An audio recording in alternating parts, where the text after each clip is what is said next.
All right. So, as you can see, today's topic is not going to be an easy topic.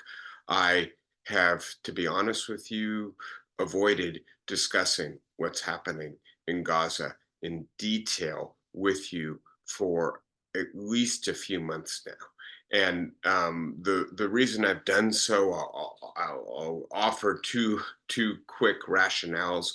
One of them is that I prefer to be moderate and deliberate in what I share with you and the way we discuss things. And this is a topic that I'm afraid I find very difficult to be very moderate about. It's a topic that I think necessarily evinces strong emotion. And so I've been trying to wait for a point in which I can be cool and collected and calm and deliberate about this. I'm not sure I'm there. So with a little bit of advance warning, I may be somewhat passionate today, more so than I tend to be. And then I'll also just say that I don't like driving into topics that I think are going to polarize or divide us.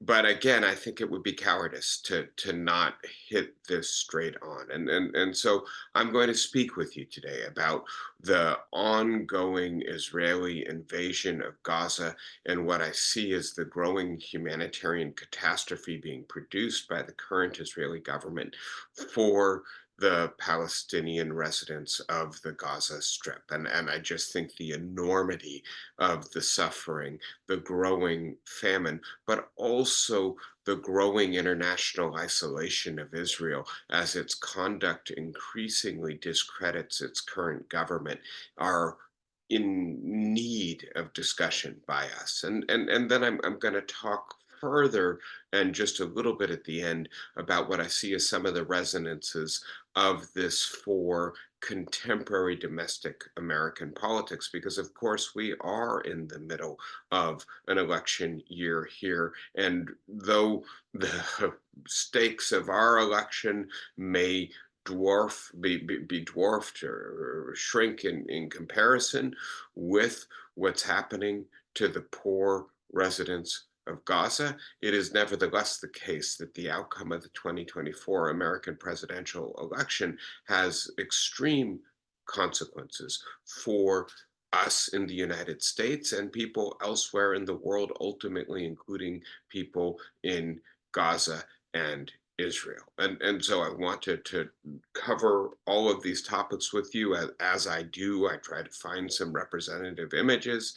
And so I start with the attacks of October 7th by Hamas on southern Israel and the brutal, barbaric conduct with which the terrorists conducted themselves, including abducting hundreds of Israelis as hostages and human shields back to Gaza and the start of the current conflict. And to make it absolutely clear that there is no doubt that Hamas bears responsibility for having provoked this conflict and for having left really no alternative but for Israel to engage it directly and militarily in war. But then I juxtapose that image with a mass grave site in southern Gaza,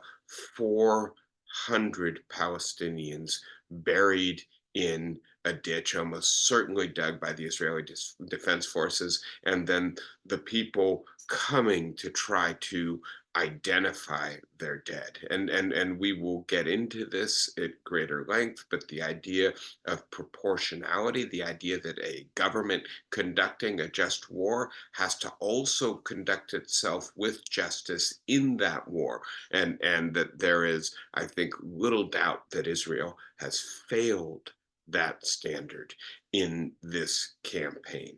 Finally, an image of children returning to the rubble, the remnants of their school in Gaza. And I'll talk a little bit more about this as we get further into it, but the idea that the destruction, not of Hamas, but of the entire civilian infrastructure of Gaza, of its schools, its universities, its hospitals, its mosques, its housing stock is so thorough that this begins to, in conjunction with the growth of famine. We'll talk about the legal definition of famine in a little while.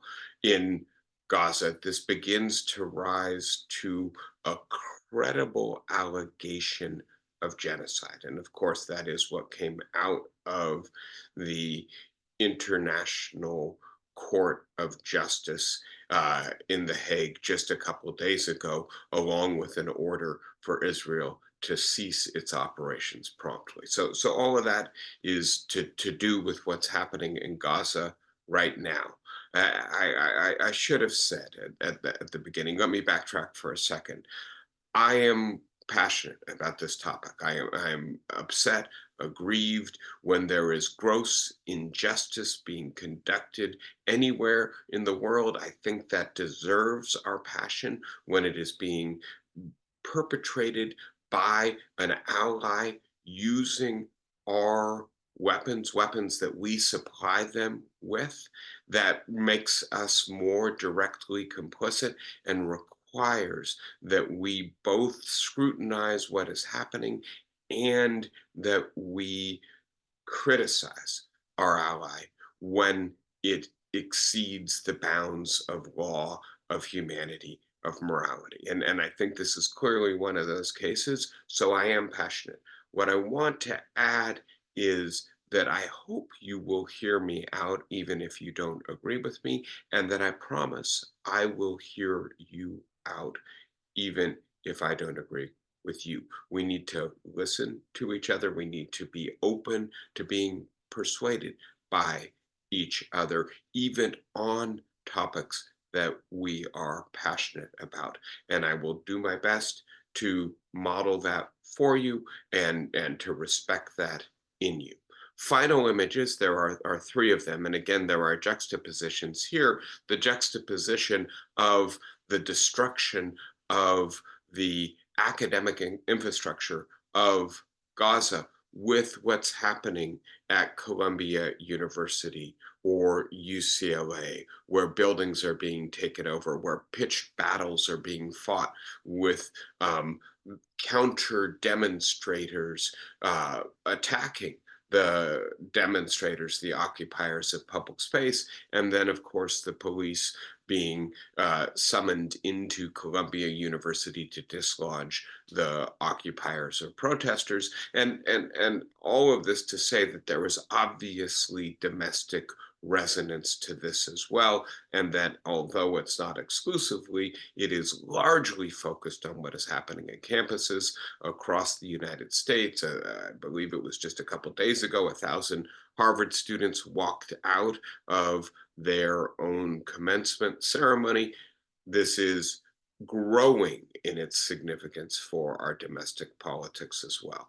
I will start with some background. We haven't spoken about this for months, and I assume that this is mainly familiar, but I do need to point out a few factual background issues here, right? So beginning with October 7th, 2023, 1,200 Israeli dead civilians slaughtered, many of them at music festivals or in kibbutzim, and others abducted and held captive as leverage and in ways to boost the credibility or the stature, the prestige of Hamas. Clearly an attack aimed to provoke the far right government of Israel and to bring the might of the Israeli Defense Forces down on Gaza. Now, you might ask, why would Hamas, the de facto government of Gaza, provoke Israel to do damage that it knows will result in tens of thousands of civilian deaths as it has? And I think the simple answer here is Hamas is a terrorist organization, a civilian government as well, but clearly the wing that orchestrated this attack is the militant militia wing, and it knows, because it knows its own people, because it knows the history of these kinds of conflicts, that for each civilian killed in an asymmetrical warfare in which a well-armed military is fighting a terrorist cellular based organization that melts back into the civilian population, that for each civilian killed, there will be multifold recruits for the terrorist organization. So Hamas is the beneficiary of Israel's efforts to eradicate Hamas if those efforts fall short of complete destruction of Hamas, as they necessarily will, because destroying Hamas is an impossible objective, right? You can't destroy Hamas without completely destroying the entire population of the Gaza Strip and probably the West Bank. And by the way, long before that happens, there will be a regional war with Iran drawn in. So it's just a non-starter. It's a completely magical objective for the opposite of magic, the hellish reality of war as we know it on Earth. And so Hamas provokes Israel in order to benefit in recruiting as Israel kills Palestinian civilians. This is exactly what has happened, right? There's been an air assault, there's been a ground assault. It's grinding on right now in southern Gaza, in Rafah, and the result is a devastating humanitarian crisis, as the UN described it long ago. And I'll speak much more at length about that. So let me move on very quickly to look at the domestic Israeli picture just for a moment, and the idea that the competence of Israeli security state has been shattered, right? That the fact that this relatively ragtag militia of Hamas from Gaza was able, with such ease, to penetrate the southern territory of Israel, to remain there for 24 hours, to do all of this terrible, barbaric violence to Israeli civilians, has put paid to the idea that the Israeli military is more sophisticated in its intelligence, its munitions, its tactics, its discipline, such that it is always a step ahead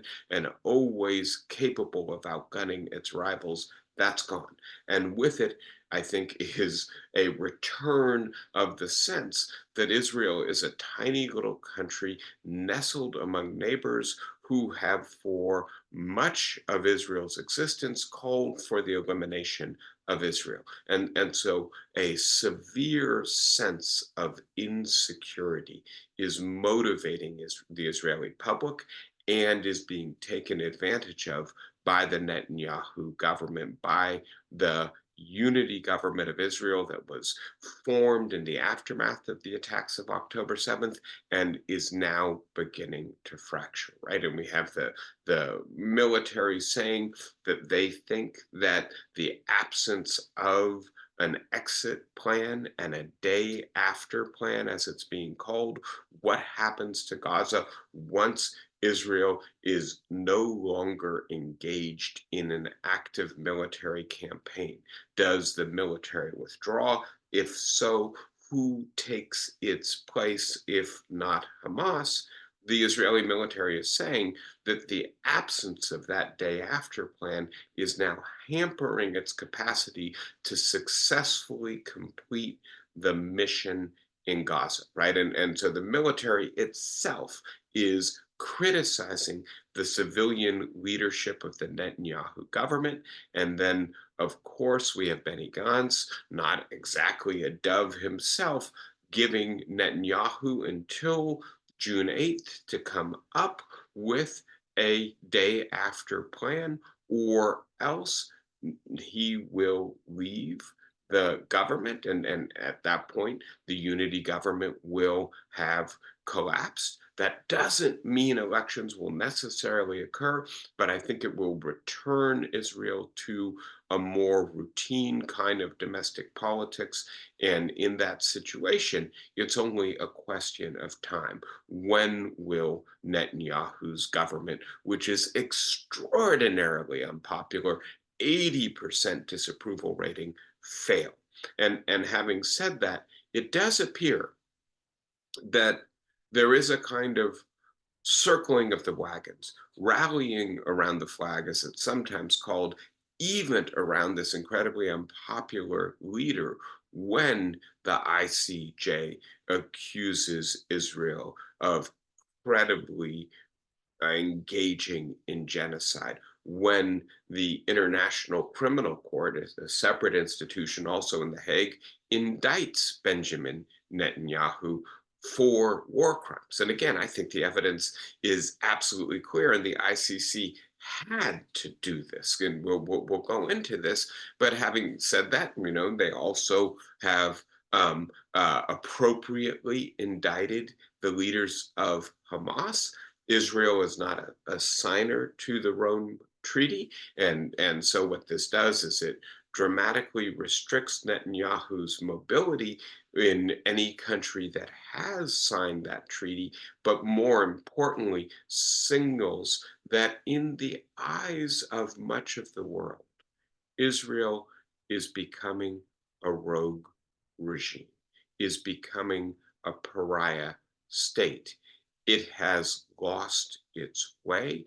It has, in essence, violated the rules of international law that were inspired and motivated precisely by the very conditions that gave rise to the creation of Israel in the first place. The enormity and brutality of World War II, and in particular the Holocaust, is what inspires the modern international human rights regime, with its clear insistence that rule of law does not stop when war begins. And Israel, I think the tremendous irony of the historical boomerang, that this whole apparatus that has grown up to enforce the international rule of law is now being trained on Israel.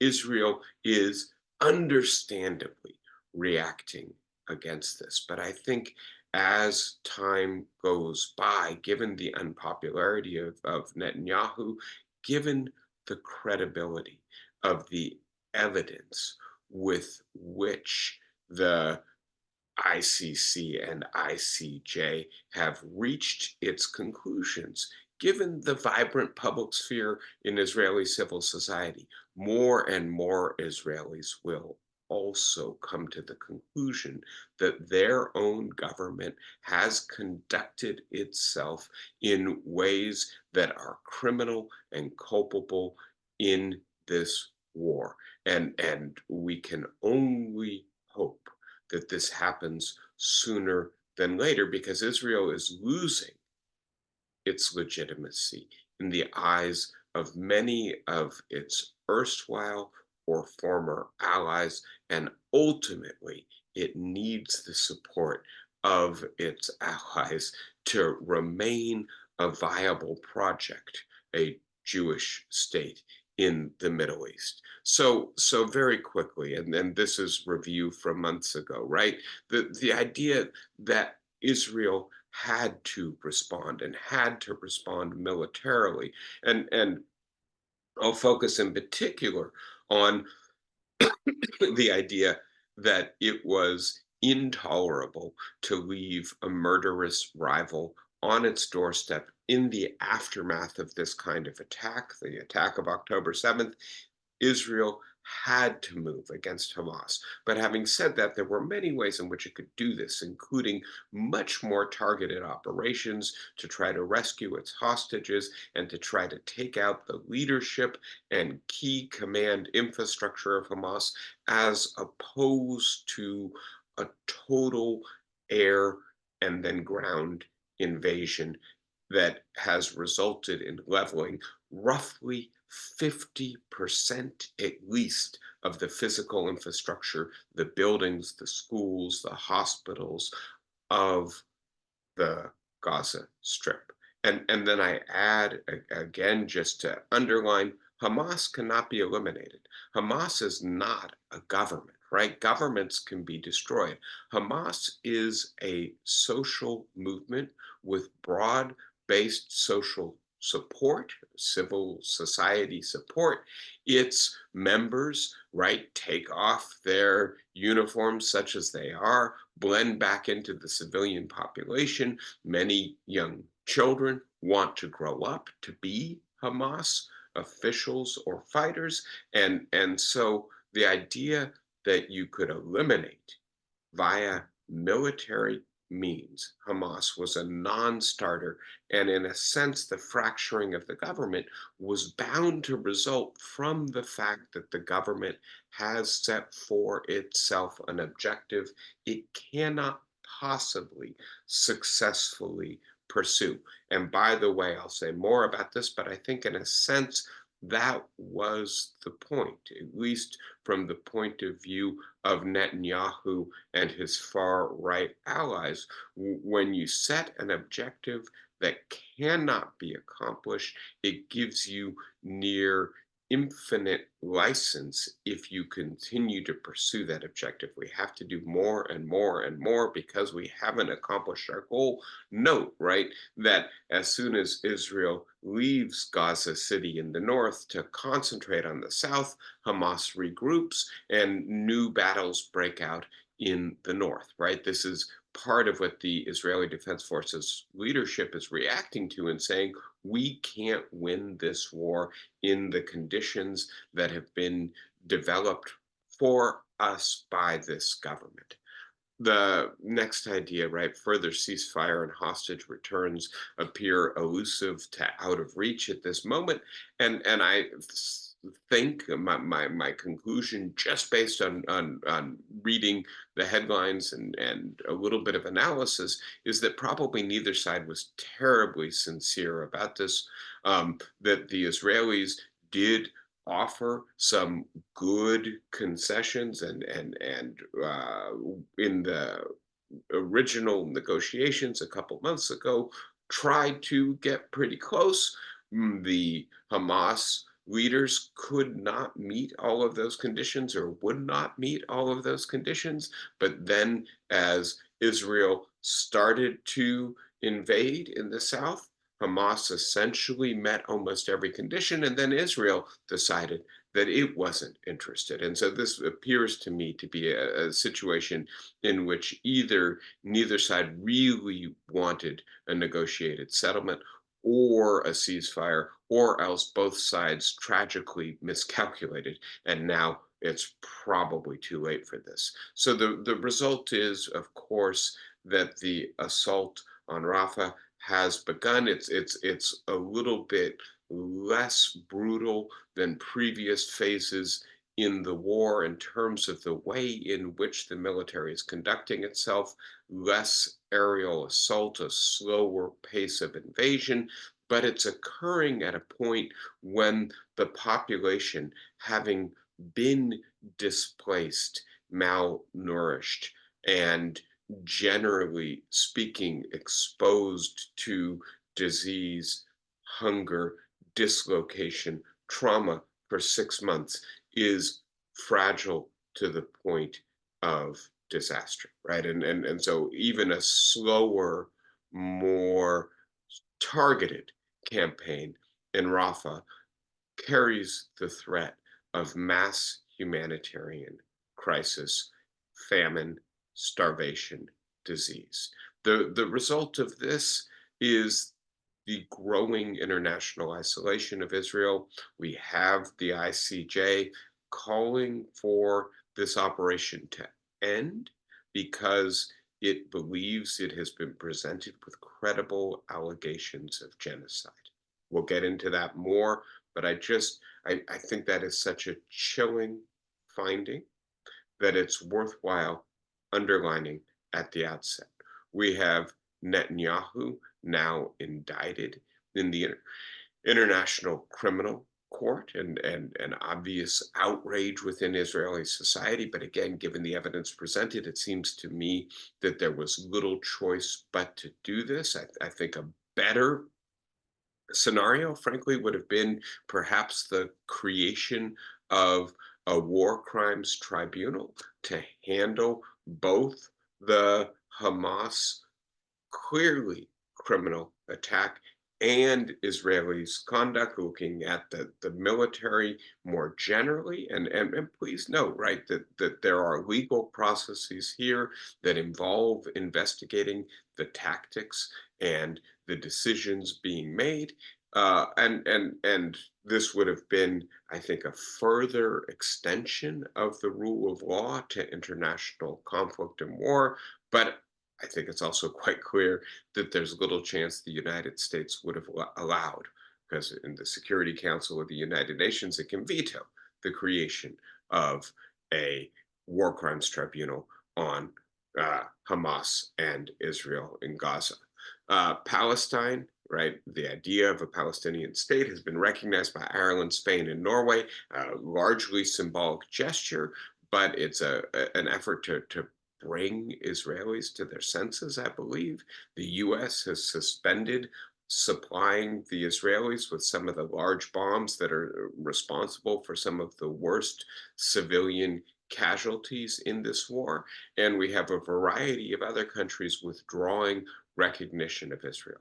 As I say, it is increasingly clear that Israel's conduct in this war is perhaps bringing it home to people throughout the world that for the last decade, the period of Netanyahu's ascendancy in Israeli politics, of the growth of a stronger right wing coalition within the Knesset and Israeli politics in general, that Israel is no longer the state that many people thought it was based on its roughly first 50 to 60 years of existence. An experiment with democracy in the Middle East, a haven for a people subject to millennia of persecution followed by a genocidal effort at extermination, that it was a noble experiment in trying to create a good, safe home for a vulnerable people surrounded by enemies. That is, I think, the halo view that still accompanies Israel, especially on the part of some people who are older. It worries me, frankly, that Joe Biden is very attached to this view of Israel, but that does not seem like this is true of Israel today. That what is true of Israel today is not only the brutal destruction of Gaza, but also the ongoing displacement and dispossession of the Palestinians in the West Bank, which is illegal under both Israeli and international law. It is a rogue regime, and it has been one maybe for a decade now under the leadership of Benjamin Netanyahu. If Israel wants to avoid growing international isolation and pariah status, it needs to change course. And there is unfortunately an extreme disconnection between what I'm saying to you right now and what the Israeli public believes. I do believe there's a substantial portion of the Israeli public who has lost faith with Netanyahu, who blames him for the October 7th attack, who recognizes that prior to October 7th, he was trying to undermine the independence of the judiciary in order to protect the lawlessness of the settler movement, right? And so there's a realism about Netanyahu, but there is, of course, among Israelis, a belief that they are still a legitimate democracy defending itself. And I think, frankly, it's going to take a long time for the idea that many in the rest of the world who are not anti Semitic, who are not anti Zionist per se, no longer believe that Israel is meeting its own standards of being a democratic society ruled by law. Israel has lost its way, and yet the Israeli public can't see it. Meanwhile, the all out assault on Rafah grinds on. So let me get just a little bit more specific for a few minutes. And I'll start with the idea that perfidy, right? Perfidy, and then this is a legal term under international war law that is hiding among civilians in order to tempt your opponent, to require your opponent to kill civilians in order to kill you, is a war crime.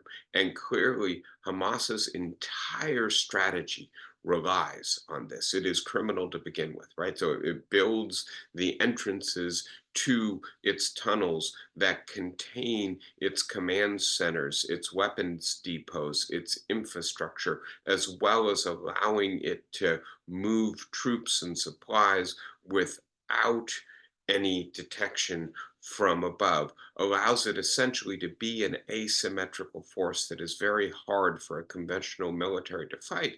That reliance on tunnels and the placement of tunnels in the middle of densely populated urban and suburban areas is itself a crime. But the fact that it is a crime does not justify tit for tat criminal conduct on the part of the Israeli military.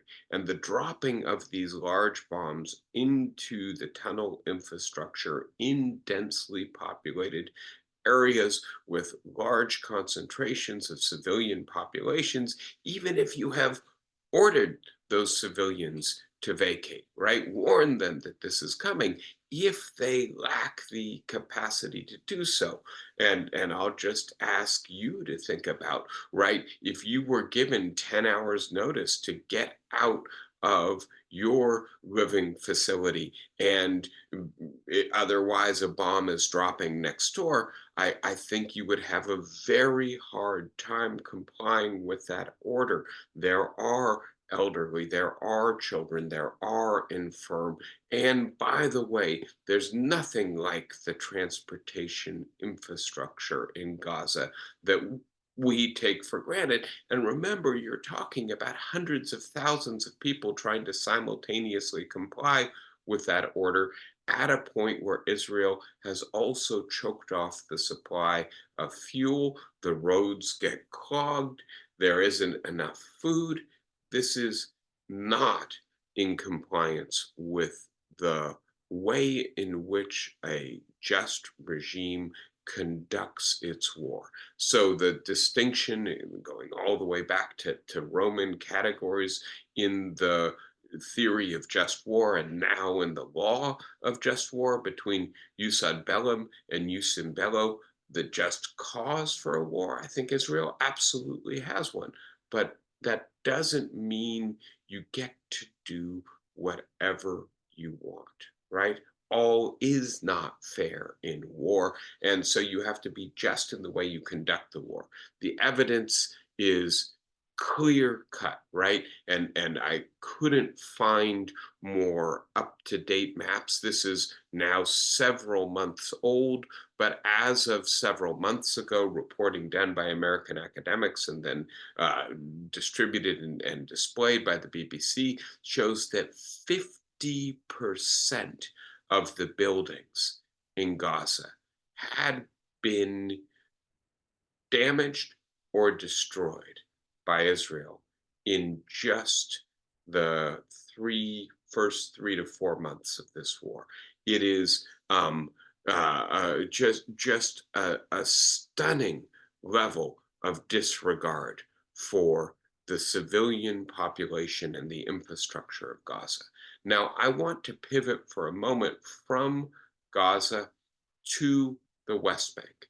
And I want to do so because I think it helps to illuminate perhaps both the motivation of the Netanyahu government and his far right allies, and also the way in which Palestinians and others in the world understand what Israel is doing in Gaza right now.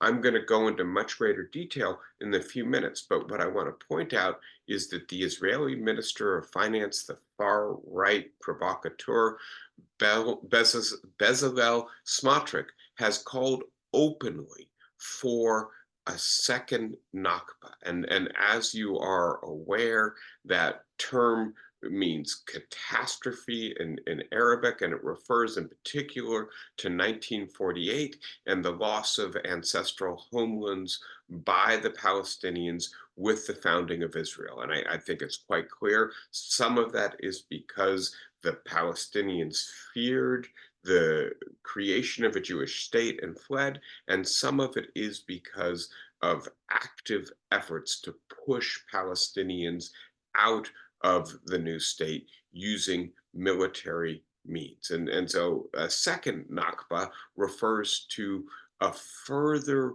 removal of Palestinians from their ancestral homelands. And in the context of Israel, this is understood as referring primarily to the West Bank, maybe also to East Jerusalem, to areas not directly involved in this conflict. And as you can see, right, the settler population from 1980, when it barely existed, to a few years ago has absolutely exploded. The number of Palestinians being killed in the West Bank has absolutely doubled in the last year or two. The number of attacks is escalating with each ongoing year. The number of Israeli settlements in the West Bank, and please note that these settlements are there not just to build a new farm, a new outgrowth, a new piece of land.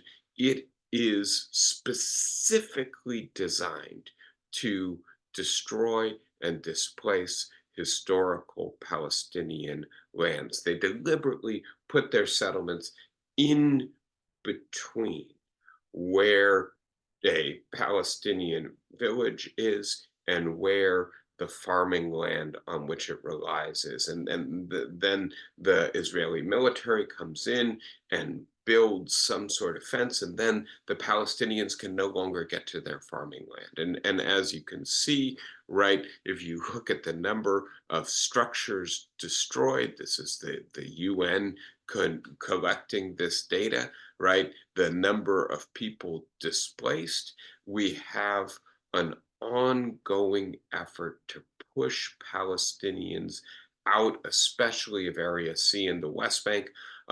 One Israeli human rights activist, Mayor Blumpkin, puts it this way: Palestine is on fire. Settler outposts growing in number and size in the West Bank on a daily basis. Settlers storming into villages, setting fires to homes and cars, firing live ammunition. This is how you pave the way to forced expulsion.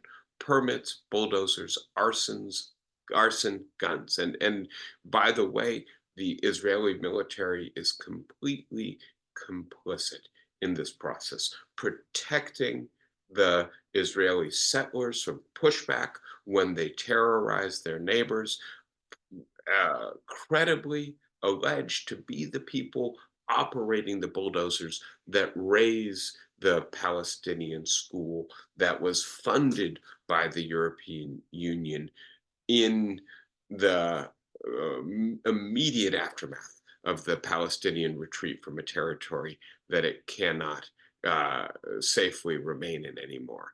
I'm sorry, this is formatted not quite appropriately, but I wanted to call your attention to an article by Ronan Bergman and Mark Mazzetti in the New York Times Sunday magazine from 6 days ago, The Unpunished: How Extremists Took Over Israel. And it's a very long article in three parts. It starts with what's happening in the West Bank, but it ultimately focuses on what's happening within the Israeli government and Israeli civil society, as anyone who opposes the settler movement and the effort to dispossess the Palestinians of their ancestral homeland is forced out of government or leadership positions. I'm going to just give you a little bit of a feel. And again, I'm not suggesting that these two things are equivalent, what's happening in the West Bank and what's happening in Gaza. But I do want to suggest that what's happening in the West Bank helps us to understand the motivation and the meaning of what's happening in Gaza. This is a long quotation. Forgive me while I share it with you for a couple moments. And so this is the overview of their article, and I think it really shows that if Israel aims to be a democratic society that is governed by the rule of law, it has lost its way when it comes to its ability to control its own population and restrict their capacity to do wanton violence onto the part of people who should be fellow citizens. Quote, the long arc of harassment, assault, and murder of Palestinians by Jewish settlers is twinned with a shadow history, one of silence, avoidance, and abatement by Israeli officials. I'm sorry, abetment. For many of those officials, it is Palestinian terrorism that most threatens Israel, but interviews with more than 100 people, current and former officers of the Israeli military, the National Israeli Police, and the Shin Bet Domestic Security Service. I'll stop, but you can see they thoroughly did their research. We found a different and perhaps even more destabilizing threat. A long history of crime without punishment, many of those officials now say, threatens not only Palestinians living in the occupied territories, but also the state of Israel itself. Many of the people we interviewed, some speaking anonymously, some speaking publicly for the first time, offered an account not only of Jewish violence against Palestinians dating back decades, but also of an Israeli state that has systematically and increasingly ignored that violence. It is an account of a sometimes criminal, nationalistic movement that has been allowed to operate with impunity and gradually move from the fringes to the mainstream of Israeli society. It is an account of how voices within the government that objected to the condoning of settler violence were silenced and discredited. It is a blunt account told for the first time by Israeli officials themselves of how the occupation came to threaten the integrity of their country's democracy. And I will just say very briefly and digressively that it seems to me that this story has a lesson for us in the United States as well, as we see the growing strength of the Make America Great Again movement. The idea that a democratic society with the rule of law, if there is a sustained campaign that finds a place within the government itself that holds on to power for the better part of a decade, can ultimately undermine both democracy and the rule of law. We should be paying careful attention to this. So, a key finding of this long narrative investigative journalism piece is that Netanyahu government, the government currently in power in Israel, undermines the rule of law in favor of settler dispossession in the West Bank. This is the background to those ongoing protests before the October 7th invasion by Hamas.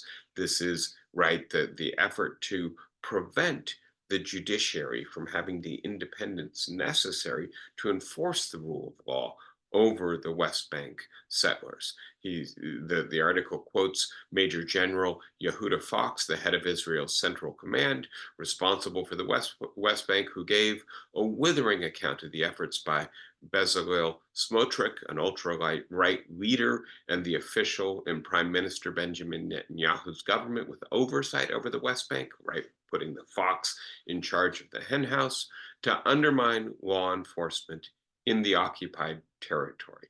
Since Smotrich took office, Fox wrote, the effort to clamp down on illegal settlement construction has dwindled to the point where it has disappeared. Moreover, Fox said Smotrich and his allies were thwarting the very measure to enforce the law that the government had promised Israeli courts it would take. So that's report number one. And now I want to return to the current campaign in Gaza. And I'm going to focus in particular again on a single article to kind of anchor my analysis. And this is an article by Arya Nair, and I'm not sure if that's a familiar name or not, but he is one of the co-founders of Human Rights Watch. He is one of the most important figures in the modern post-war human rights movement, both in building it as a legal movement within the United Nations and as a genuinely global civil society movement with organizations like Amnesty International that he also works with in bringing to bear international public opinion when there are violations of human rights, the humanitarian law, crimes against humanity, war crimes.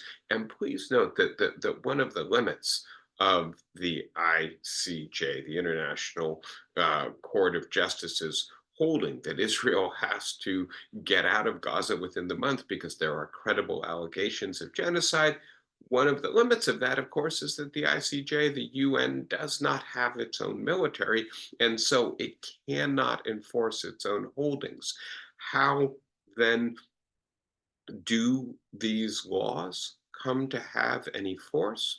Well, in part by after the fact, retrospective prosecution of those who violated the law if they're apprehended, right? We see this with Slobodan Milosevic or the other leaders in Yugoslavia or Rwanda who end up being prosecuted and jailed after they've lost power and have been turned over, right?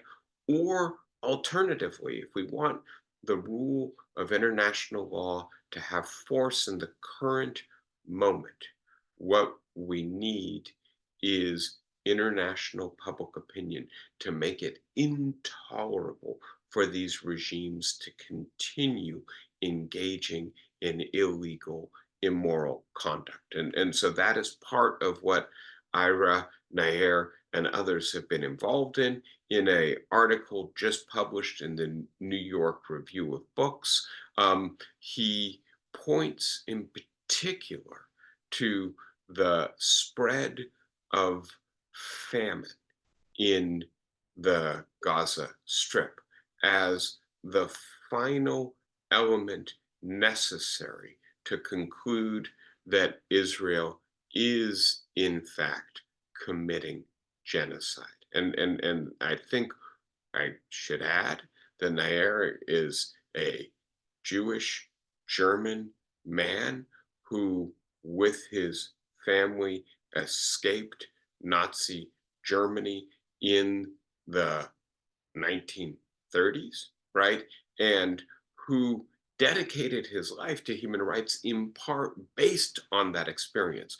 We recognize that this entire regime and civil society movement grew up in part precisely because of the aftermath of the Holocaust.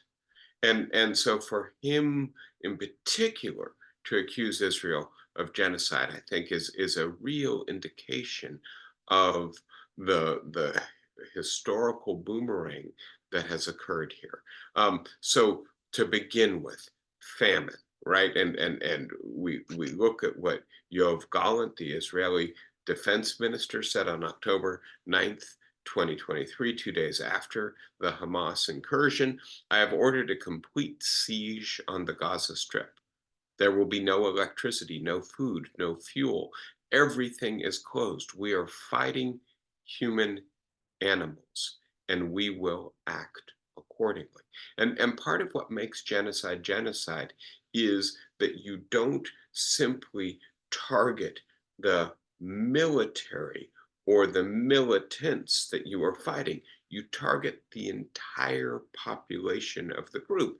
And clearly, Yoav Gallant is indicating that this is how Israel will pursue the war. He is the defense minister. And by the way, please note that nobody in the Netanyahu government distances themselves, chastises him from saying this, and then the subsequent conduct of the war mainly backs up this statement. There has been a mainly trickle of humanitarian aid getting through, but it is entirely insufficient. The evidence seems very credible that it is the Israelis who are choking the supply of aid, making it impossible for sufficient aid to get through.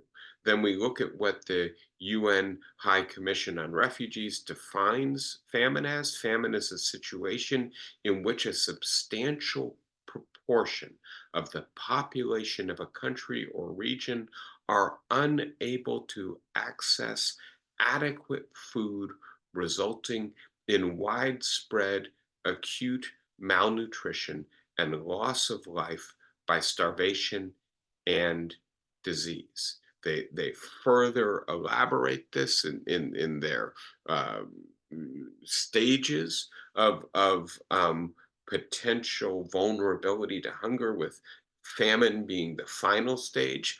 Households have extreme lack of food and or other basic needs, even after full employment of coping strategies. Starvation, death, destitution, and extremely critical acute malnutrition levels are evident, and that there must be these extremely critical levels of acute malnutrition and mortality for the label to be applied.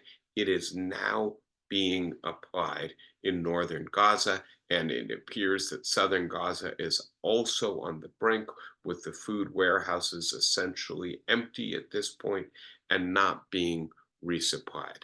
So this is then what leads Nair to conclude that this is genocide, and he is reluctant to conclude this. He starts using Raoul Hilberg's classic definition of genocide, right? The one that informs much of our international law, from his book, The Destruction of the European Jews, published in 1961. First comes defining the group, right? Creating a clear boundary of the group to be exterminated, then expropriating its resources, right? Taking it out of its historical or ancestral homes, then concentrating its members in one place, right? The increasingly Gaza has become, as many have observed, an open air prison for the Palestinians with no capacity for escape, and finally annihilating them. And so it's that final element that leads Nair to conclude that this is now formally, legally, the meets the elements of genocide. And he's very careful about this because he thinks, and I think he's correct, that one does not want to be loose or promiscuous in the use of this term. You water down the gravity of the term if you use it without being sure that the precise conditions have been met. Let me read a little bit of his article to you just for a moment. In late December, when South Africa brought to the ICJ its accusation that Israel was committing genocide in Gaza, I did not join some of my colleagues in the international human rights movement in their support of the charge. I was deeply distressed by Israel's bombing campaign, particularly by its frequent use in densely populated areas of 500 and 2,000-pound bombs supplied by the United States that were killing large numbers of civilian non-combatants. And to be as clear as possible, that's criminal. It's just not genocide, right? On May 8th, Biden halted the shipment of such bombs to prevent their use in Rafah. Such weapons are clearly inappropriate for for use in those circumstances, yet I was not convinced that this constituted genocide. I thought then and continue to believe that Israel had a right to retaliate against Hamas for the murderous rampage it carried out on October 7th. I also thought that Israel's retaliation could include an attempt to incapacitate Hamas so that it could not launch an attack again.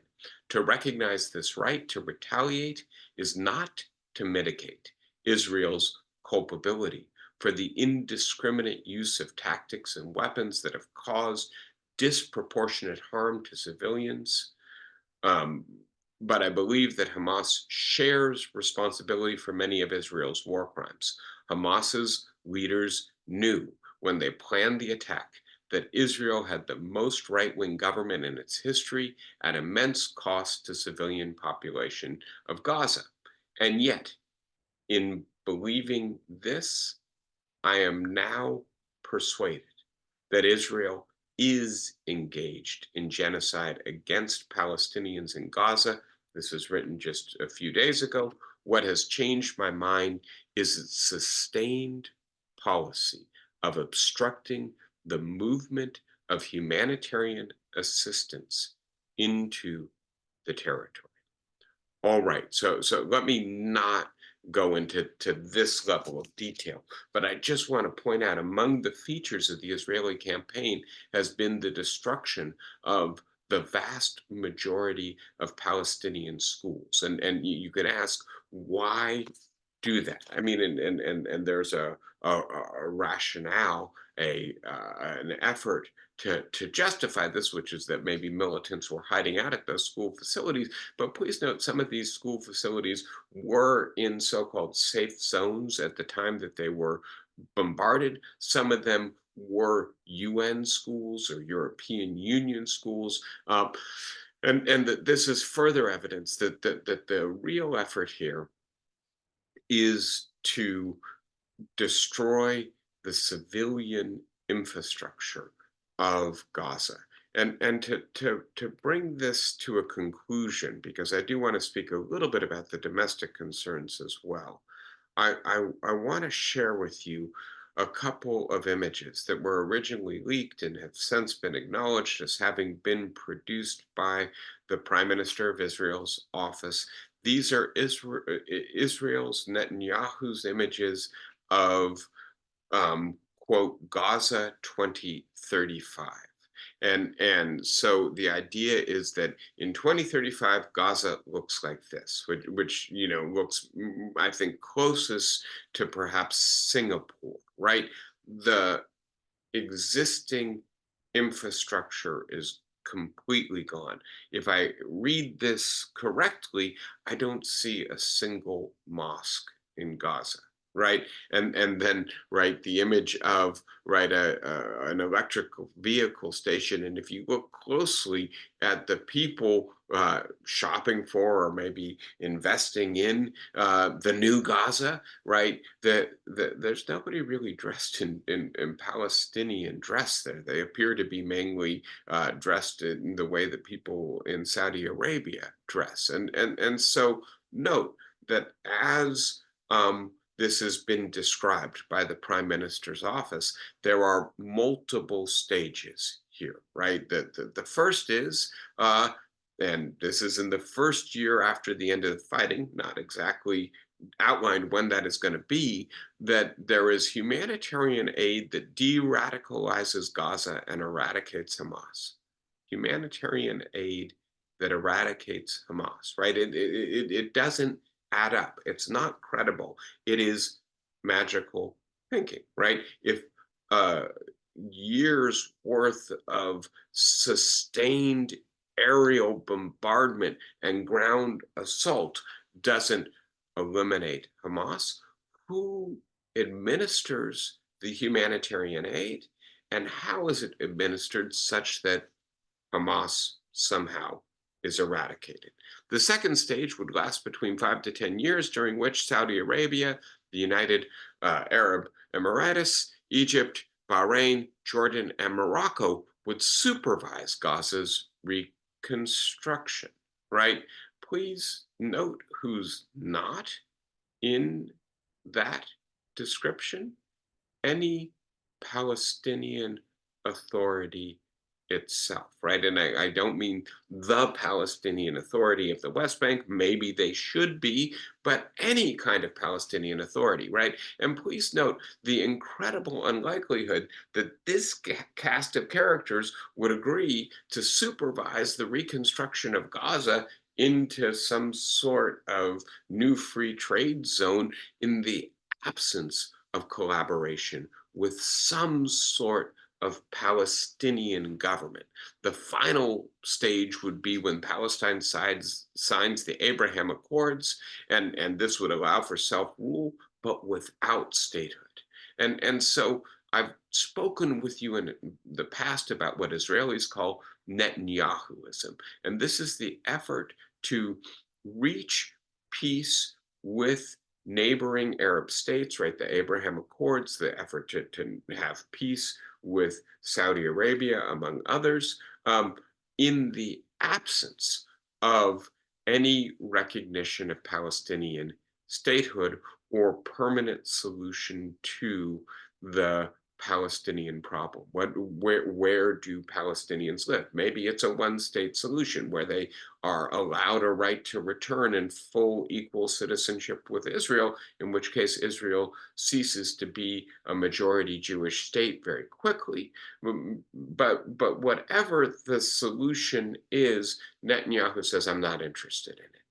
Right? Not a two-state solution. They don't want the Palestinian Authority to have any power. Part of the reason that Hamas remains strong in Gaza is that Netanyahu and his allies have funneled money into it, that they have encouraged the Hamas leadership to remain in power in Gaza by not systematically attacking it prior to October 7th, because they think that that undermines the Palestinian Authority, and that that in turn is necessary to preventing there being any credible negotiating partner for a two-state solution. So Netanyahuism is the reason October 7th occurs. I want to be as clear as possible about that. You combine the sustained, decade-long murderous dispossession of the West Bank with the constant immiseration of the citizens of Gaza, and you have just the most explosive potential for terroristic violence and widespread domestic support for it. And so I think you understand that, in a sense, Netanyahu courted October 7th, and that the very same policy that leads to Hamas seeing the need for terrorist attack on Israel, the very same policy is now guiding the conduct of the war and the planning for the aftermath of the war. And so it gravely concerns me. As I say, Israel has lost its way.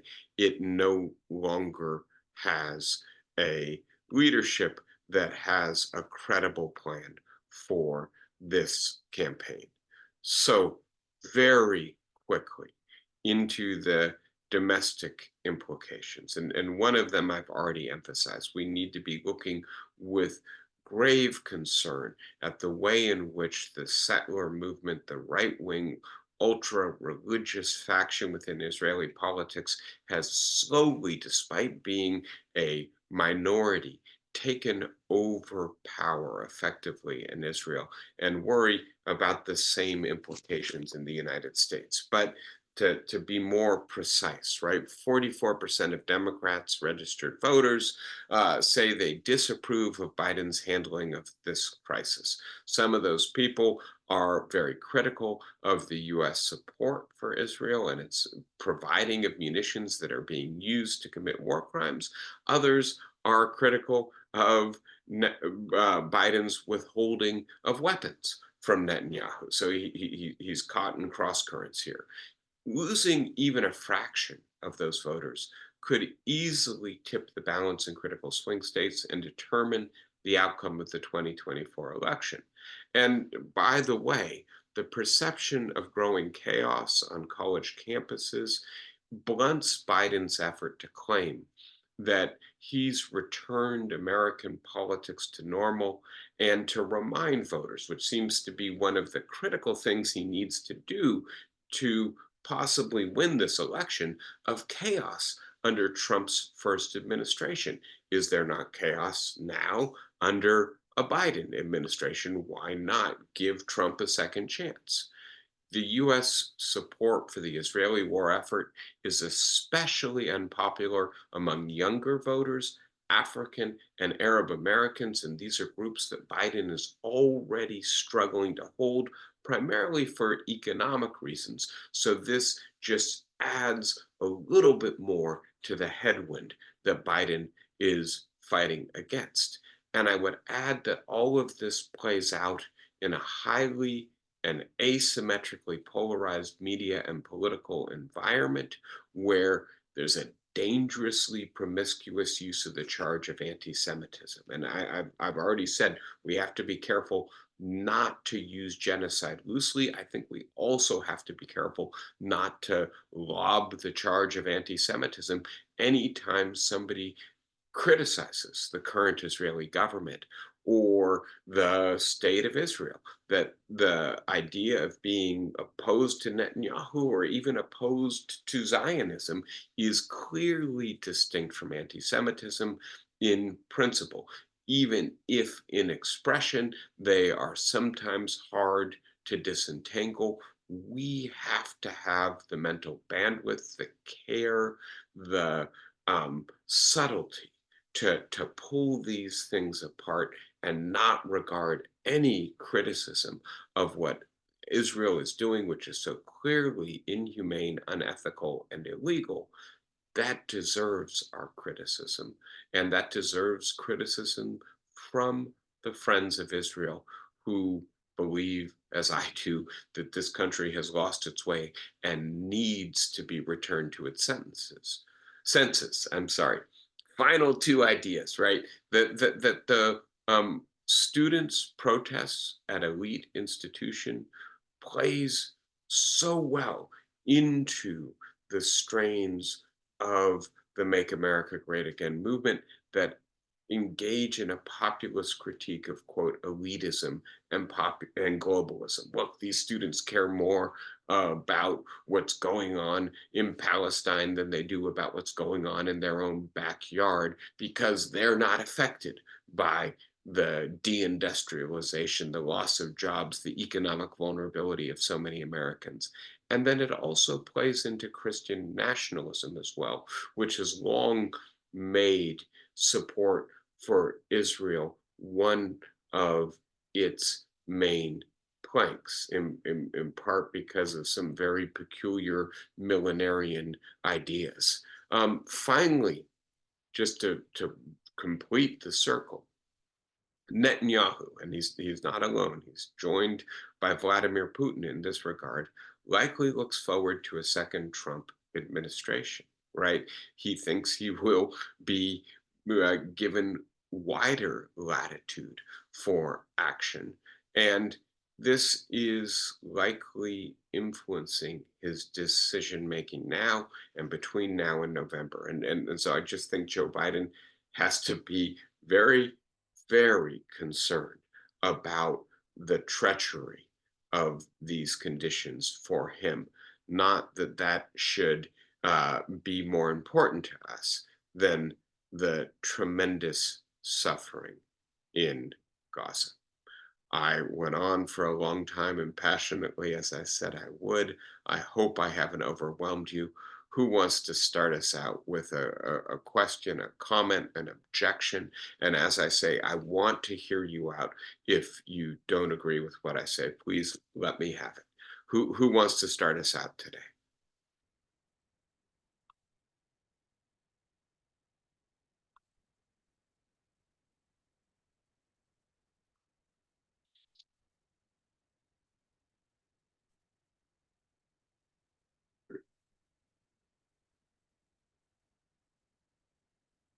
Stunned silence. I hope not. John, please go ahead. You are unmuted. Go ahead, please. Um,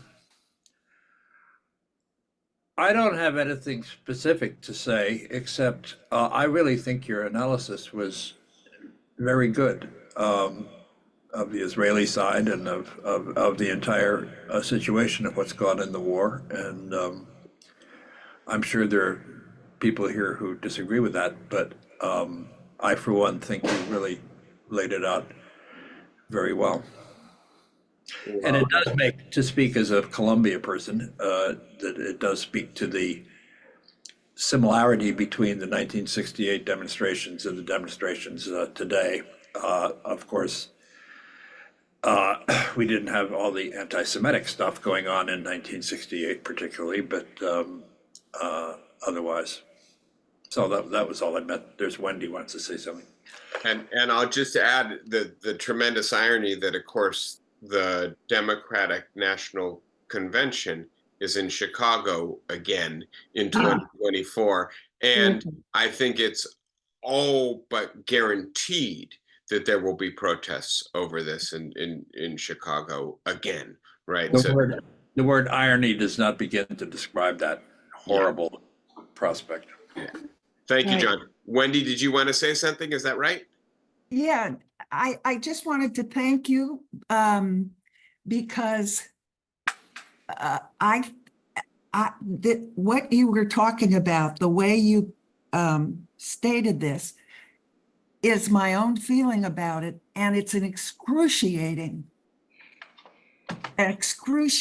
reality. It is just so painful to say a pox on both of your houses, kind of, or neither side is being humane and thinking about the future and the well-being of the area. I just can't believe it. So thank you. That's all I have to say. Yeah, and I did my best actually not to engage in the balanced analysis, and the reason I think that that's a trap we should avoid.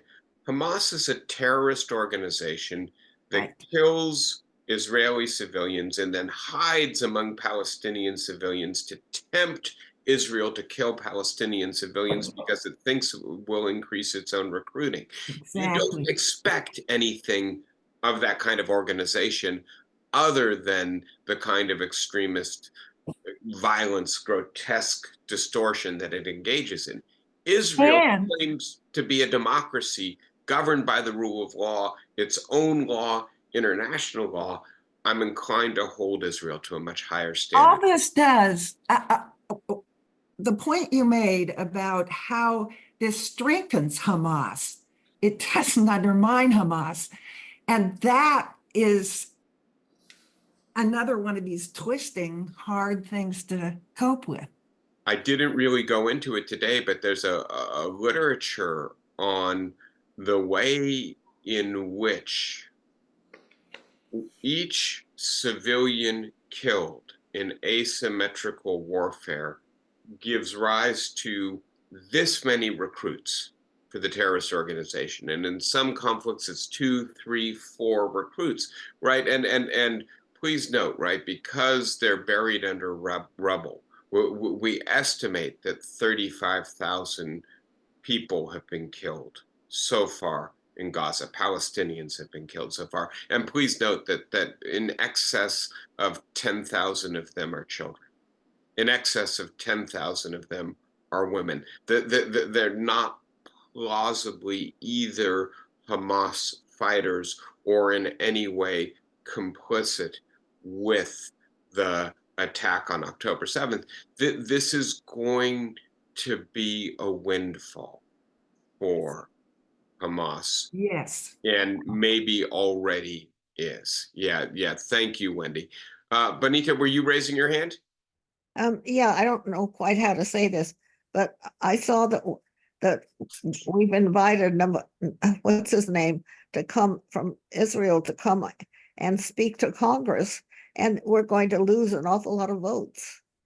Yeah, I don't know the details of this. I'll have to look it up, but I would be just willing to bet maybe somebody can help me out if they have more information, that Yeah. it's probably the Republicans in the House of Representatives who are inviting Netanyahu to speak. John is nodding to confirm, and note that Stefanik, right, spoke to they weren't in session, but a chamber of the Knesset a few days ago to give a pro-Trump speech in Israel as well. Yes, Yeah. the intermingling of the domestic and the international here, and the shameless use of international conflict with this brutal humanitarian dimension to it Yeah. for simple strategic domestic advantage, I think is a new low for American politics as well. Yeah.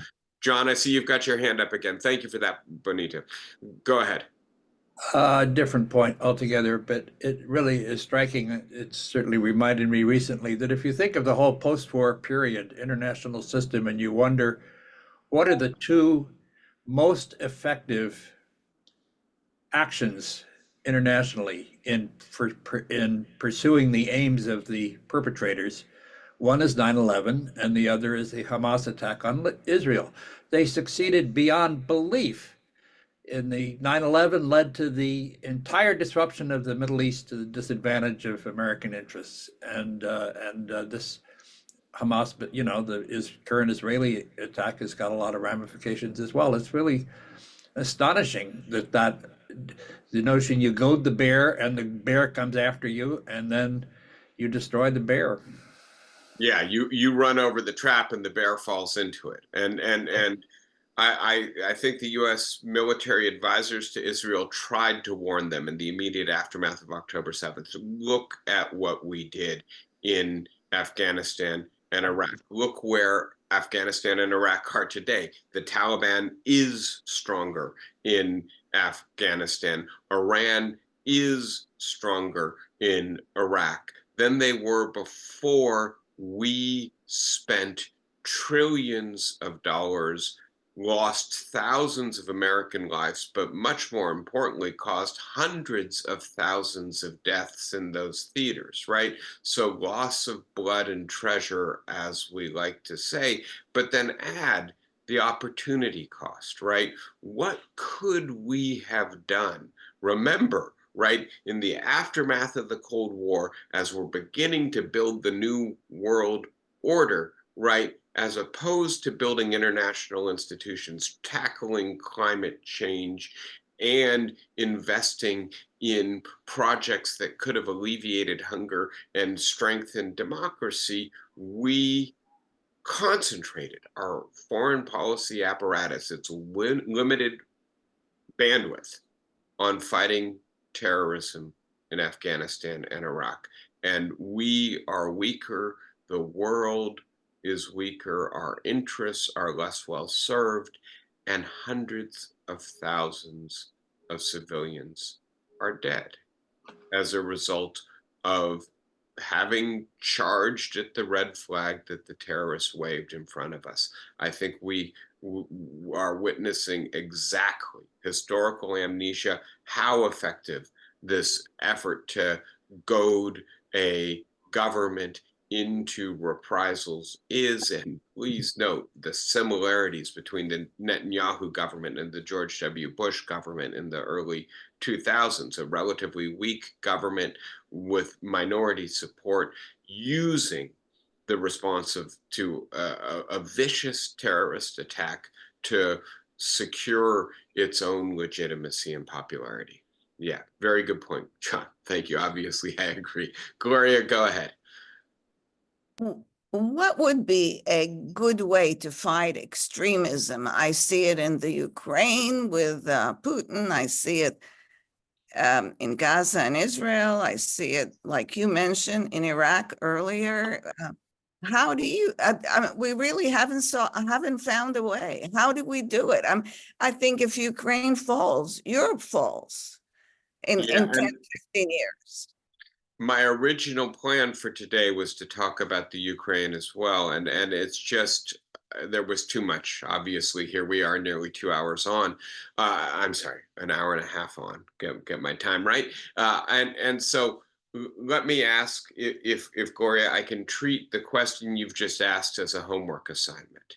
I don't think in the time limited to the limited time available to me today, I can give you a decent answer to that question. Did you mean And homework for you or homework for us? homework for me. Yeah, in other words, a future talk, we begin to think about what the potentials are for rebuilding international order in the 21st century, because it seems to me absolutely clear that aggressors see an opening with the relative weakening of the United States, with the rise of right-wing populism, with the return of ethno-national politics.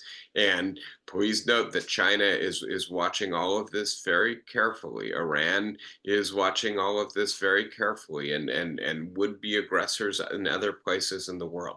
So yes, that is an important topic, one that I don't either have the preparation or the time to handle well today. But let me try to come back to that in the future if I can, Gloria. It's like a cancer. Yeah. Flossie, yeah, go No ahead. word. I'm worried that some of our Jewish writers are going to take a hit.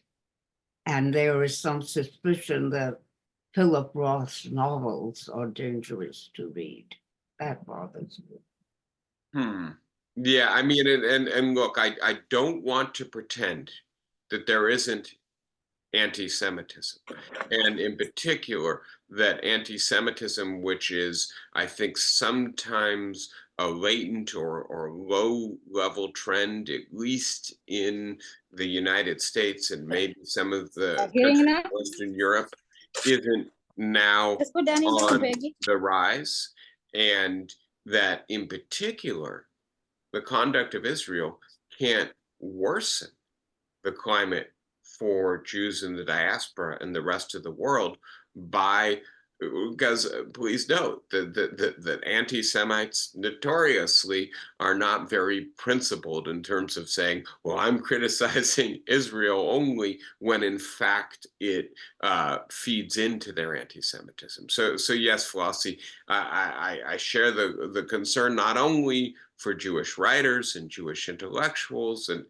I will note, right, I don't have data, I haven't seen convincing data, but I've got my own experience at Sarah Lawrence and then my son's experience at NYU. A large portion of the student demonstrators against Israel on the college campuses are Jewish students, right? And so I just think that deserves noting, at the same time that I do worry that anti-Semites are opportunistic, and this is a great opportunity for them to, whether it's going after Philip Roth, or I think much more destructively going after Jewish organizations, Jewish people, that this could be an opening. Of course, since Philip Roth is our most famous self-hating Jew, there's a whole, circular notion to that. Yes, that's true. Yeah. But that's just the point. There you go. Yes. All right, everyone. We've gone on now really for an hour and a half. I appreciate your letting me complete my talk with such patience and support today. Really, I do. I hope that nobody who disagrees with it feels in any way any compunction about sharing their disagreement. Email me if you prefer. You know, this goes on YouTube for people to watch. I'm sure that some people on YouTube express their disagreement with this, but it's important that it be there for the people who were not able to be there. 263 yards left, according to shot lane for Sheffield. David, were you talking to me? We move back to the tee at 6. No, I don't think so. Okay. So good being with everybody, and I look forward to seeing you next week. I guess we say have a solemn Memorial Day and a joyous holiday weekend. Take care, everyone. Good being with you. Bye, guys. Thank you. Bye.